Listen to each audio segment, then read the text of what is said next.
হাত চেটে পুছে খাওয়ার মতন একটি তরকারি হচ্ছে চিংড়ি মাছের তরকারি।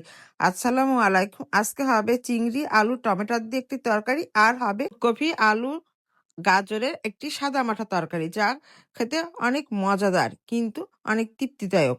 সাদা ভাতের সাথে এই তরকারিগুলো খুবই মানায়। প্রথমে চিংড়ি মাছগুলো আমরা সুন্দর করে ধুয়ে নিব। চিংড়ি মাছের কিন্তু কিছু গুণ আছে, যেমন চিংড়িতে উচ্চ মাত্রায় প্রোটিন থাকে যা শরীরে শক্তি বাড়ায়, আর এতে আছে ওমেগা 3 ফ্যাট অ্যাসিড যা হৃদযন্ত্রের জন্য ভালো, আর ভিটামিন 12 ও আয়রন শূন্যতা কমাতে সাহায্য করে। এছাড়াও তো আরো অনেক রকমের উপকার করে। তারপরে দেখেন মাছগুলো ধোয়া হয়ে গেছে, আর হলুদ লবণ আর ঝালের গুঁড়ো দিয়ে মাছগুলো সুন্দর করে মাখিয়ে নিয়েছি। এবার একে একে মাছগুলো ভেজে নেব। আর মাছ রান্নার জন্য এই যে পেঁয়াজ কেটে রেখেছি, একটা টমেটো রেখেছি, আর 2টা আলু। এই তেলের পরে পেঁয়াজ আর আলুগুলো সুন্দর করে ভেজে নিতে হবে। তারপরে 2 চামচ পেঁয়াজ বাটা দিয়ে দিলাম, আর আধা চা চামচ ধনের গুঁড়ো, আর আধা চামচ ঝালের গুঁড়ো, আর খানিকটা হলুদ দিয়ে দিব। এবার হলুদ দিয়ে দিলাম, দিয়ে সুন্দর করে নাড়াচাড়া করে একটু কষাই নিলাম।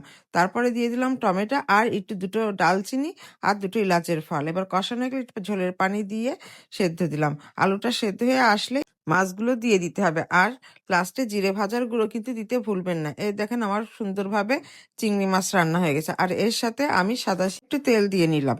তারপরে দিয়ে দিব পেঁয়াজ, তেজপাতা, এলাচ, ডালচিনি, এলাচের ফল দেওয়ার পরে এবার কপিগুলো দিয়ে দিব, আর একটু জিরে ছিটাই দিব।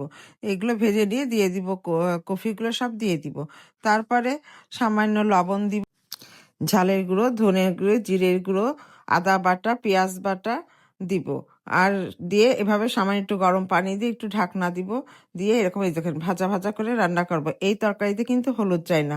আমার মতন কে কে এরকম সাদাসিধে রান্না করেন অবশ্যই কমেন্টে জানাবেন। সঙ্গে থাকার জন্য অবশ্যই ফলো দিবেন।